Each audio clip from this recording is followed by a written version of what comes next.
everybody who, like, so there's gonna be a pretty high potential for some runbacks here, which you always like to see. But first, RJ and Rews are gonna have to get through each other here, and we're gonna see the Samus and the Wolf as expected here. Yeah. So, lots of projectiles in the early goings. So a quick 47 from a reflected charge shot. Immediately showed us what can happen in this matchup. Yes, Wolf does in fact have a reflector, and I'm gonna remind you, RJ, real early on. Says Rews. You know, might want to save stuff like that for a little bit later, but no, he's actually, I like what he's doing instead. You saw him actually whip it out right there, even though there was no projectile to be seen. I think he's just trying to literally remind RJ that he has this, to try to make sure he doesn't work his gameplay around the charge shot like most Samuses are to do, which in and of itself will make Rews' day in this set a lot easier. Oh yeah. And that charge, like that early combo, is the big difference for Rews here in terms of damage. Oh, but like RJ willing to still use the charge shot. Yeah. Oh yeah, that drag down up air, absolutely. Not even drag down. He just got like the first couple hits of it, which let it combo into the charge shot. Right. Pretty cool. Oh yeah. Pretty cool stuff. Pretty cool. Yeah. No stocks taken yet. Swinging at each other with these projectiles. That's another thing that I feel like Wolf just is not gonna have to deal with in a matchup like this. You know, like as the up tilt does take the stock. Smart option right there. Actually covering the jump right there up close, and he actually called out the timing with it very solidly as well. That's a very interesting RJ to put on the board as for the conditioning meter in this set. Oh my god. And stop us if you stop us if you've heard this one before, but Rews takes the stock with an up smash. But this is a quick 57 here from RJ, and it continues. A Samus and an up smash walk into a bar. The up smash won. Yes. Oh man, very interesting stuff happening with the reverse up tilt as well. Like, I like PS2 is an interesting choice for this because I feel like it's the forward smash does take the stock on the part of RJ. Yeah.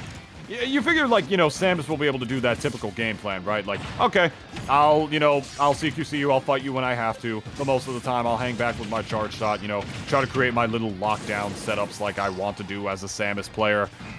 But at the end of the day, Wolf not only has the juggle tools to keep Samus in the air, which is where she really is not good the most, but also has a transcendent projectile in laser to just sort of negate Samus charging that thing. You know, most characters don't have an insanely, you know, fast and transcendent projectile that does 10%, you know what I mean?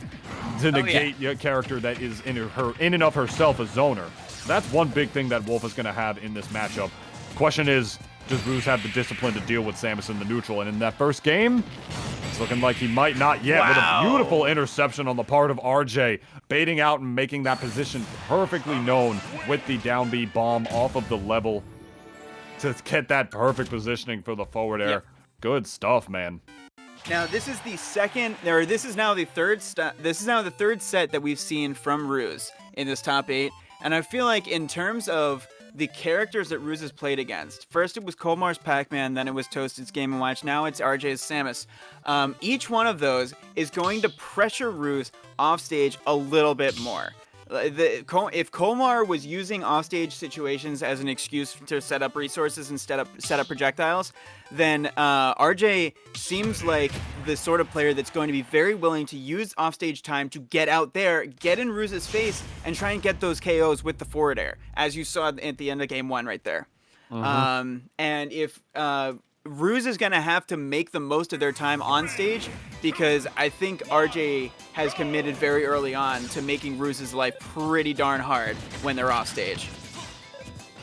And advancing to town and city here as the counter pick on the part of Rews. Interesting choice right here for sure. I guess what maybe he's thinking is that, like, okay, Samus in the air, you know, I definitely want to keep her up there for sure. Try to intercept those bombs on the way down if she uses those to stall.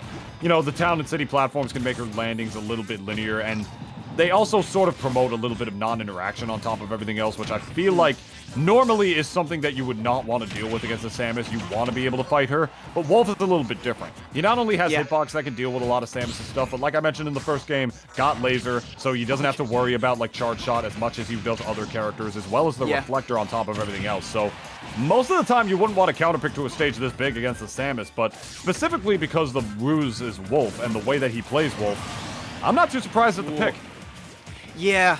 And the one thing that I'm coming back to with the platforms is recovery. And I'm, not to harp on one note too much, but the platforms being there aid Rews' recovery a lot because they make going high a lot easier. You can get on that platform, you can shield the forward air, you can make it back to the stage a little easier than you would if you were forced to like maybe only go back to the ledge. Yeah. And the up smash not going to do it right there. That's another point I want to bring up about Town and City. Highest vertical blast zone of the legal stages we have, but as you can see right there, very low horizontal ones, which is why it's one of the most polarizing stages in the tier list that we have right now. And pretty much, and likely will continue to be as the years for Ultimate go on. But in a matchup like this, Wolf's got that kill power on deck at the top. Up smash is an insanely powerful and very potent kill move, not just in terms of like its kill power and its knockback, but in terms of its hitbox itself, like how it starts and how Wolf sort of crouches before and can low profile some attacks, as we saw in Rews' set against Toasted. Off the top is the down smash takes the stock. I feel like Rews doesn't have to like worry as much about killing off the top as Samus does. Samus kills more notably off of like the side, which sort of makes Town and City an interesting pick, because, if anything, Town and City's got smaller blast zones, so that'll make Samus kill even easier off of here. Maybe he figures that's where he's going to die early on anyway to a character like Samus, and that's his thought process.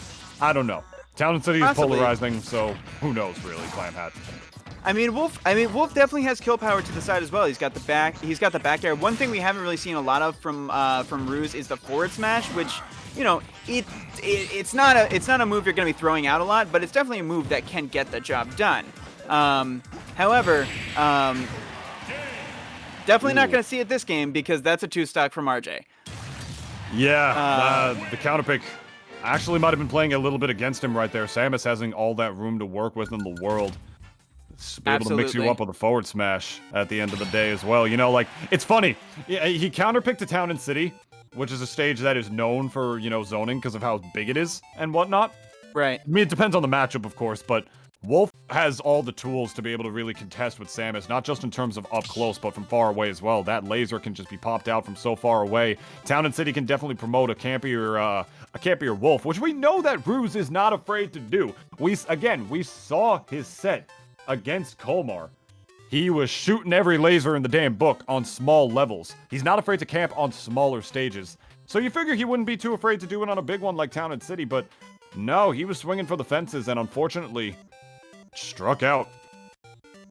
That is, yeah. And so I would have to hazard a guess that we're not going to be seeing Town in game number 3, because this is now, for the rest of this set, Rews is going to have his back up against the wall. Okay, yes. Now I think that is Rews exiting the lobby, which means I think we are going to get a stage swap here. Rews did pretty well. Toasted. The Game & Watch Sam is not the same thing, so the stage choices are going to be a little different, but independent of that, Rews seemed to do pretty well on both FD and Small Battlefield here. Except, this is more than just a stage swap, potentially. This is a character swap. Rews going over to the Palutena here. Very, very interesting. Oh, I like. All right, this could definitely work out for Rews as well. First time I've ever seen Rews' Palutena, but then again, this bracket is also the first time I've ever seen Rews in general. So, don't know what to necessarily expect from this Palutena, but we already got some Nair loops out here, as we are one to see with her. As we all know, that crazy ledge guarding and edge guarding is amazing for a character like this. She's got that invincible back air as well, which will definitely easily contest with Samus from up close, as well as edge guarding with the explosive flame. Yeah, you could definitely say, wow, by all intents and purposes, Palutena wins this matchup. She's got all the tools to be able to deal with Samus, and even has a reflector of her own on deck, as well as, just like I said, the invincible back air and dash attack back to cover Samus landings. That doesn't mean she doesn't have to be disciplined in this matchup too, though. Yeah, I mean the reflector works much different than Wolf's because it is not, you can't just sit there and hold it. This is something that Rews cannot just throw out. RJ can absolutely bait out a reflector and get free charge shots or even more if they're able to punish the end lag of the reflector. Ooh.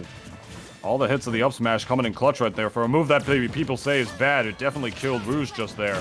I mean, it definitely is easy to fall out of that move sometimes, especially if you're like featherweights who know how to SDI really hard, but Rews right there gonna eat it for his trouble. And speaking of eating, RJ gonna eat that back air at the other side of the level.